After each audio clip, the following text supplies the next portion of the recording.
പുത്രന്റെയും പരിശുദ്ധാത്മാവിന്റെയും നാമത്തിൽ ആമേൻ. എൻ്റെ പ്രിയപ്പെട്ടവരെ, ഇന്ന് മാർച്ച് 7 തീയതി വെള്ളിയാഴ്ച. നമുക്ക് പ്രാർത്ഥിക്കാം. അമ്മേ പരിശുദ്ധമ്മേ, അമ്മേ പരിശുദ്ധമേ, ദൈവമാതാവേ, കൃപാസനത്തിലൂടെ ഞങ്ങൾക്കും ഞങ്ങളുടെ ദേശത്തിനും അമ്മ മധ്യസ്ഥം തേടി തന്ന എല്ലാ അനുഗ്രഹങ്ങൾക്കും കൃപകൾക്കും ഞങ്ങളിപ്പോൾ ഹൃദയം നിറഞ്ഞ നന്ദി പറയുന്നു. അമ്മേ പരിശുദ്ധമ്മേ, ദൈവമാതാവേ, 2004 ഡിസംബർ 7 തീയതി ഉച്ചകഴിഞ്ഞ് 2:30 സംഭവിച്ച അമ്മയുടെ പ്രത്യക്ഷീകരണത്തെക്കുറിച്ച് തിരുസഭയ്ക്ക് സമർപ്പിച്ചിരിക്കുന്ന പഠനരേഖകളുടെ പഠനം ആരംഭിക്കുവാൻ ഞങ്ങൾ താഴ്മയോടെ പ്രാർത്ഥിക്കുന്നു. അമ്മേ പരിശുദ്ധമ്മേ, ഭൂസ്വർലോകങ്ങളുടെ രാജ്ഞിയായ അങ്ങേക്ക് ഭൗമ സംരക്ഷണത്തിനായി പ്രപഞ്ച പ്രകൃതിയെ തന്നെ തിരുസഭ പ്രതിഷ്ഠിക്കുവാൻ ഈ പ്രത്യക്ഷീകരണം വഴി ഇടയാക്കണമേ. പരിശുദ്ധമ്മേ, ജപമാല മാതാവേ, സകല കൃപാസനം പ്രാർത്ഥനയോടും ചേർത്ത് ഞങ്ങളിപ്പോൾ പ്രാർത്ഥിക്കുന്ന ഈ കുടുംബത്തിന്റെ പ്രത്യേക നിയോഗം പ്രത്യേക ആവശ്യം ഇപ്പോൾ സമർപ്പിക്കുക.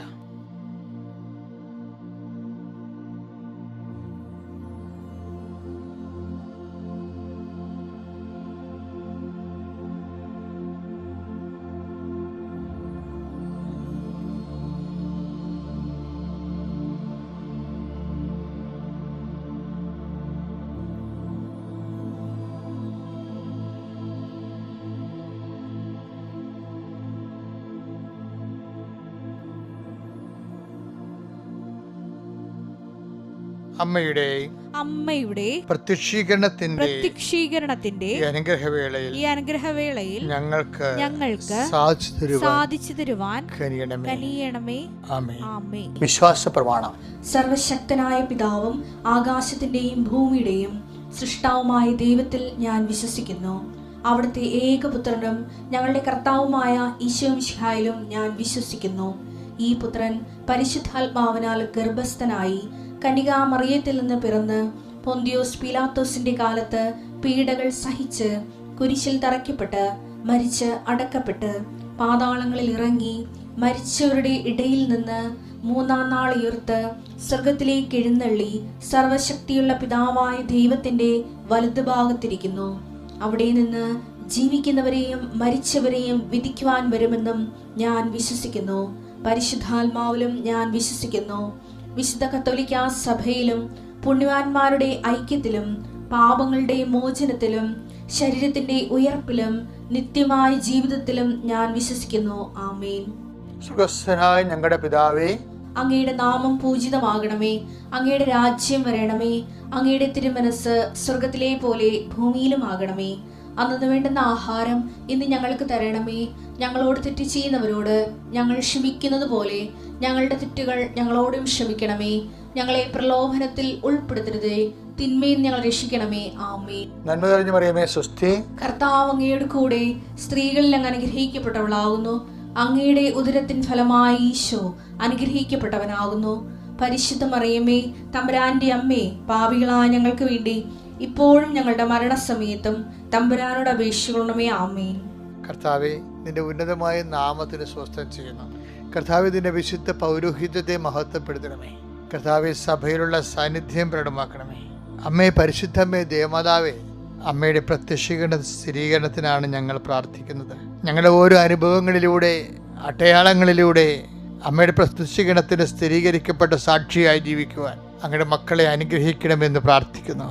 ഭവനങ്ങളിലെ പിരിമുറുക്കത്തോടുകൂടി ഉറക്കമില്ലാത്തവർ, പ്രഷർ കൂടുന്നവർ, അതിൻ്റെ പേരിൽ പല രോഗങ്ങളാൽ മനസ്സിടിഞ്ഞു പോകുന്നവർ ഉണ്ട്. കർത്താവേ, ഈ പ്രാർത്ഥനയുടെ ശക്തിയാൽ അവരെ നീ സ്പർശിക്കണമെന്ന് പ്രാർത്ഥിക്കുന്നു. ദിവ്യ നിന്റെ വിശുദ്ധ പൗരോഹിത്യത്തെ നീ അനുസ്മരിക്കണമേ. കർത്താവേ, നിന്റെ നാമത്തിൽ അടിയൻ ഇക്കാലങ്ങളെല്ലാം ചെയ്തിട്ടുള്ള സുവിശേഷ വേലകൾ നീ ഓർക്കണമേ. അത് ഓർത്തുകൊണ്ട് ആരെല്ലാം ഇപ്പോഴ് ഈ പ്രാർത്ഥനയുടെ കീഴിൽ വരുന്നുവോ, ആരെല്ലാം ഈ പ്രാർത്ഥനയിൽ ആശ്വാസം പ്രാപിക്കുന്നതിന് വേണ്ടി നിന്റെ തിരുസന്നിധിയിൽ കണ്ണുകളടച്ച് കൈകൾ കൂപ്പി നിൽക്കുന്നുവോ കർത്താവേ, അതെല്ലാം അവരുടെ യോഗ്യത കൊണ്ടല്ല, ഞങ്ങളുടെ പാപങ്ങളെല്ലാം വിസ്മരിച്ചുകൊണ്ട് അങ്ങയുടെ പീഡാനുഭവത്തിൻ്റെ യോഗ്യതയാൽ നീ അവരുടെ കണ്ണ തുറന്നുവെന്ന് പ്രാർത്ഥിക്കുന്നു. കർത്താവേ, അങ്ങയുടെ തിരുസന്നിധിയിൽ ശിരസ്സ് നമിച്ചുകൊണ്ട് കൈകൾ കുപ്പി നിൽക്കുന്ന അതിരുപൊടി നിൽക്കുന്ന മക്കളുടെ മേൽ നിര തിരുമുറുപാർന്ന വലതുകിടത്തിൻ്റെ ആശീർവാദം നൽകണമേ എന്ന് പ്രാർത്ഥിക്കുന്നു. അമ്മേ, പരിശുദ്ധമ്മേ, എല്ലാ മാലാഖമാരെ, രക്തസാക്ഷികളെ, വിശ്വാസപിതാവേ, ഞങ്ങൾക്ക് വേണ്ടി മാധ്യസ്ഥം വഹിക്കണമേ. കർത്താവേ, സുവിശേഷത്തിന് വേണ്ടി രാത്രിയും പകലും ജീവിക്കുന്ന അനേകം മക്കളുണ്ട് കർത്താവേ. അവിടെ പ്രാർത്ഥന ചേർത്തുകൊണ്ട് കർത്താവേ, അത്ര കണ്ട് സുവിശേഷ വിഹിതമല്ല എന്ന ജീവിതത്തിലെ താങ്ങാനാവാത്ത ജീവിത പ്രസംഗങ്ങളുമായിട്ട് ദൈവദിരസിന് വരാൻ പോലും യോഗ്യതയില്ലെന്ന് കരുതിക്കൊണ്ട് പ്രാർത്ഥിക്കാൻ പോലും മനസ്സ് മടിഞ്ഞു നിൽക്കുന്ന മക്കളുടെ മേൽ കർത്താവേ, അങ്ങയുടെ പീഡാനുഭവത്തിന്റെ യോഗ്യതയാൽ, സഭയുടെ പ്രാർത്ഥനയുടെയും പ്രേക്ഷിത പ്രവർത്തനങ്ങളുടെ യോഗ്യതയാൽ അങ്ങ് പ്രഭാതത്തിൽ അവരെ അനുഗ്രഹിക്കണമെന്ന് പ്രാർത്ഥിക്കുന്നു. എൻ്റെ കർത്താവിൻ്റെ ഉന്നതമായ നാമത്തിൽ സഭയുടെ അധികാരത്തിൽ കുരിശടയാളത്തിൽ ജീവിക്കാൻ മാർഗമില്ലാത്തവരെ, ജീവിത മാർഗങ്ങൾ നഷ്ടപ്പെട്ടു പോയവരെ, ജപ്തിക്കും അതുപോലെ തന്നെ വിറ്റുമാറി അന്യാധീനപ്പെട്ടു പോയവരെ, ഇങ്ങനെ ഓരോരോ തരത്തിൽ ഓരോരോ വിഷമത അനുഭവിക്കുന്നുണ്ട് ഈശോയെ. അവരെല്ലാം ഓർത്ത് പ്രാർത്ഥിക്കുന്നു. ദൈവത്തിൻ്റെ കരുണ 40-ലേറെ വർഷമായിട്ടും കർത്താവ് ജീവിത പങ്കാളി കിട്ടാത്തവരുണ്ട് ഈശോയെ. അവരെ സംബന്ധിച്ച് പ്രാർത്ഥിക്കുന്നു. ഓരോരോ ഉദ്യമത്തിനായി കർത്താവ് അങ്ങയുടെ മക്കൾ അങ്ങയുടെ തിരുസന്നിധിയിൽ നിന്ന് അങ്ങയുടെ ഭവനത്തിൽ നിന്ന് ഇറങ്ങിപ്പോരുമ്പോൾ കർത്താവ് അവരുടെ യോഗ്യതയല്ല, അവരുടെ കഴിവ് കൊണ്ടല്ല, അങ്ങയുടെ കൃപ കൊണ്ട് അവർ കണ്ണീരോടെയാണ് വിതക്കുന്നതെങ്കിലും കർത്താവ് ജയഘോഷത്തോടെ കുവിത കറ്റയുമായി തിരിച്ചെത്തുന്ന കർഷകനെ പോലെ സങ്കീർത്തനത്തിൽ പാടുന്ന പോലെ കർത്താവ് തിരിച്ചു വരാൻ, നിന്റെ നാമത്തെ മഹത്വപ്പെട്ട് തിരിച്ചു വരാൻ ഇന്നത്തെ ദിവസം കർത്താവിൻ്റെ നാമത്തിൽ പരിശുദ്ധമ്മയുടെ മാധ്യസ്ഥത്തിൽ പിതാവിൻ്റെയും പുത്രനും പരിശുദ്ധാത്മ സത്യത്തിനെ ആശീർവദിക്കുന്നു. എൻ്റെ പ്രിയപ്പെട്ടവരെ, നോൻപ് കാലം ആരംഭിച്ചിരിക്കുക. നമ്മൾ നോൻപിലൂടെ കടന്നു പോവുകയാണ്. ഞാൻ കഴിഞ്ഞ ദിവസം പറഞ്ഞു ആത്മാവിൻ്റെ വസന്തമാണ്. ഞാൻ ഈ ദിവസങ്ങളിൽ നമ്മളുടെ എൻ്റെ ഇടവക തൈക്കാട്ടുശ്ശേരിയിൽ ഇടവകയിൽ ചെന്നപ്പോൾ അവിടെ നോൻപാചരണത്തിന് വേണ്ടി ചെന്നപ്പോൾ പള്ളിയുടെ പുറകിൽ ആണ് എൻ്റെ മുറി, പള്ളിമുറി. അതിൻ്റെ ഫ്രണ്ടിൽ ഞാനൊരു പൊട്ടിക കെട്ടിയിട്ടുണ്ട്. അവിടെ ഇരുന്നാണ് ഞാൻ പണ്ട് എഴുതുകയൊക്കെ ചെയ്തുകൊണ്ടിരുന്നത്. ഇപ്പം ഞാൻ ഇന്ന് കഴിഞ്ഞ ദിവസങ്ങളിൽ അവിടെ പോയി ഇരുന്നപ്പോഴുണ്ട് നമ്മുടെ ഇംഗ്ലീഷ് കൊന്നകളൊക്കെ പൂത്ത് നിൽക്കണേ. ഞാൻ ഇംഗ്ലീഷ് കൊന്നയോട് പറഞ്ഞു, 1.5 മാസം തെറ്റി അല്ലേ എന്ന് ചോദിച്ചു. കാര്യം ഇവർ പണ്ട് ഇംഗ്ലീഷ് കൊന്നകളൊക്കെ പൂക്കണത് ജനുവരി മാസത്തിലായിരുന്നു. ജനുവരി ഒരു 25ഓടുകൂടിയായിരുന്നു. ഇപ്പോഴത് ഫെബ്രുവരി 25 കഴിഞ്ഞിട്ട് മാർച്ച് മാറുന്നത്. ഒരു മാസം ഗ്യാപ്പ്, 1 മാസത്തെ ഡിഫറൻസ് നമുക്ക് കാലാവസ്ഥ സംഭവിച്ചിട്ടുണ്ട്. നോൻപ് കാലം ഒരു കാലാവസ്ഥയാണ്. ആത്മാവിൻ്റെ ഒരു പുനർജനിക്ക് വേണ്ടിയുള്ള ഒരു തയ്യാറെടുപ്പാണ് ഇപ്പോൾ നമ്മൾ കേരള കാത്തലിക് ചർച്ചിൽ ഒരു ട്രഡീഷൻ ഉള്ളത്. സീറോ മലബാറിലും ഉണ്ട്, ലത്തീനിലും ഉണ്ട്. അതായത് കരി ഓശാന ഞായറാഴ്ച നമ്മൾ ഉപയോഗിക്കുന്ന ഓലകൾ സൂക്ഷിച്ച് വെക്കുമ്പോൾ അത് ഉണങ്ങിയിട്ട് ഈ കരിക്കുരി ബുധനാഴ്ച അത് പൊടിച്ച് കരിച്ച് എണ്ണ ചേർത്ത് അവർ തപസ്സിൻ്റെ അടയാളമായിട്ട് നെറ്റിക്ക് പൂശും. അപ്പം ഈ പൂശുന്ന അടയാളം ഞാൻ എന്ത് ചെയ്തുകൊണ്ട് വിശദീകരണം ചോദിച്ചു കഴിഞ്ഞാൽ, ഒത്തിരി അക്രൈസ്തവരായ സഹോദരൻ എന്നെ കേൾക്കുന്നുണ്ടെന്ന് എനിക്കറിയാം.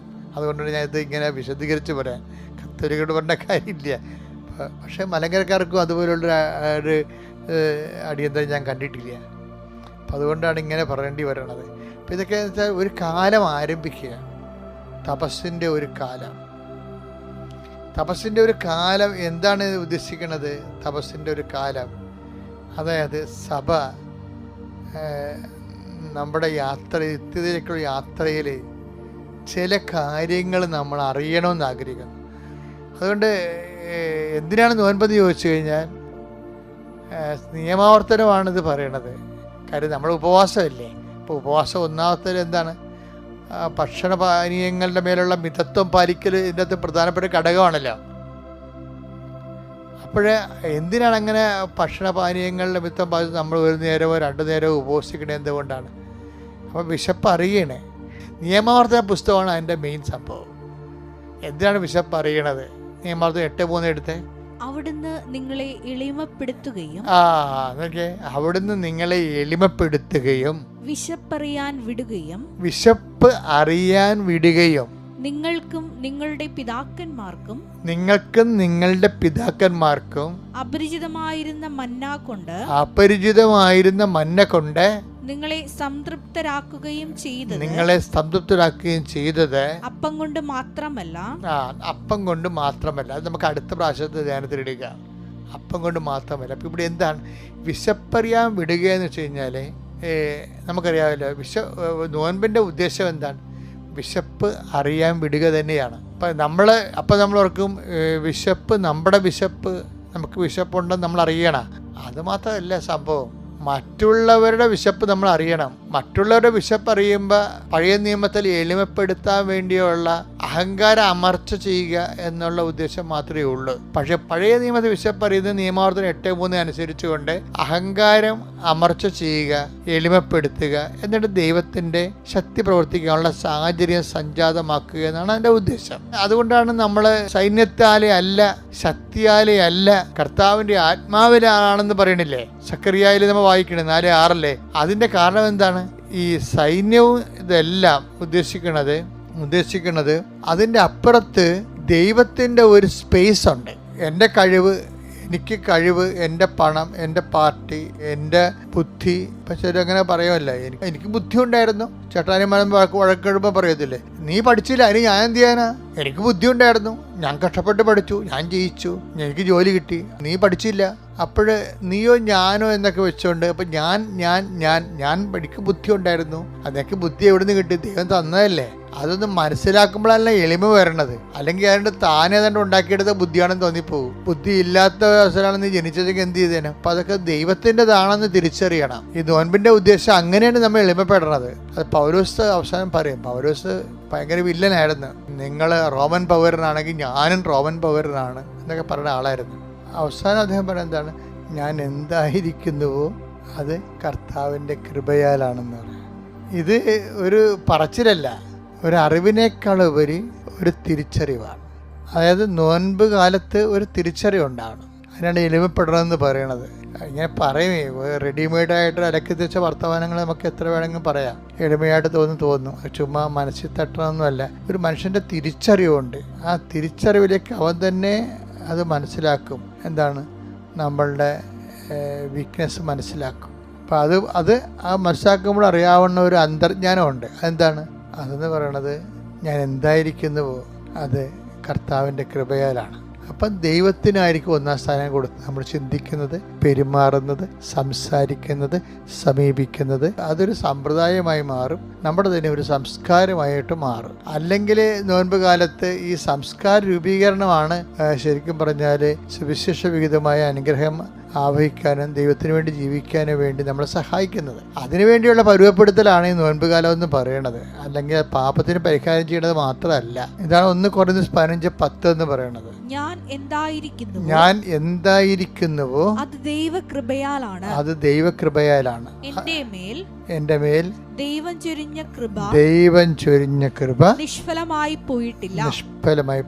നേരെ മറിച്ച് മറ്റെല്ലാവരെയും കാൾ അധികം ഞാൻ അധ്വാനിച്ചു.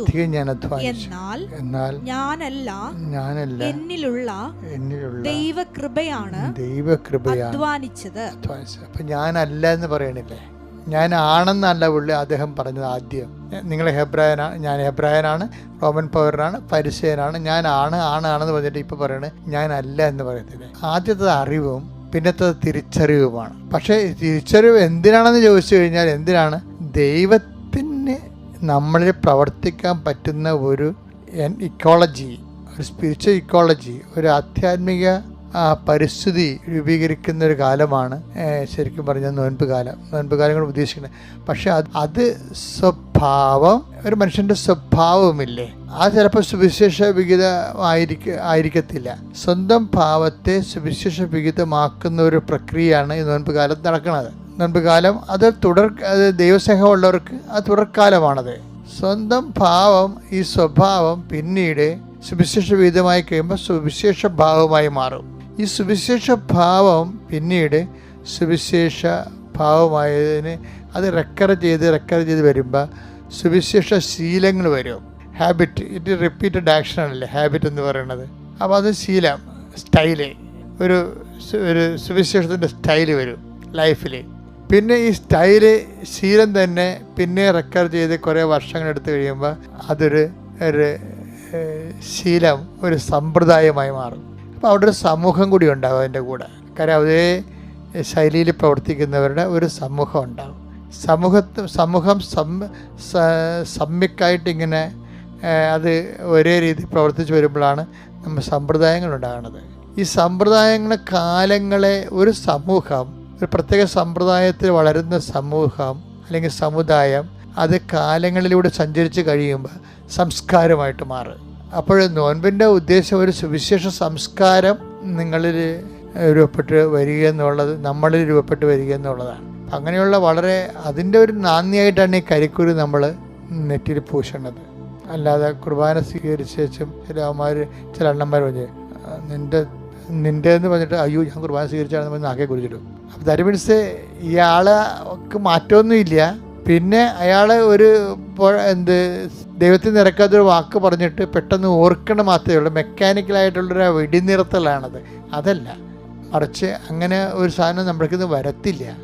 അപ്പോൾ അതുകൊണ്ടാണ് അങ്ങനെയുള്ള നോൻപുകളാണ് സത്യസന്ധമായിട്ടുള്ള ദൈവാന്വേഷണത്തിൻ്റെ കാലം എന്ന് പറയുന്നത്. ഇംഗ്ലീഷ് കൊന്നകൾ പൂക്കുന്ന സ്ഥലത്ത് വെച്ച് നമ്മൾ തുടങ്ങിയതാണ്. ആത്മാവിൻ്റെ കൃപയുടെ പൂക്കാലമാണ് ശരിക്കും നോൻപ് കാലം. നല്ല നോൻപ് കാലം ആശംസിക്കുന്നു.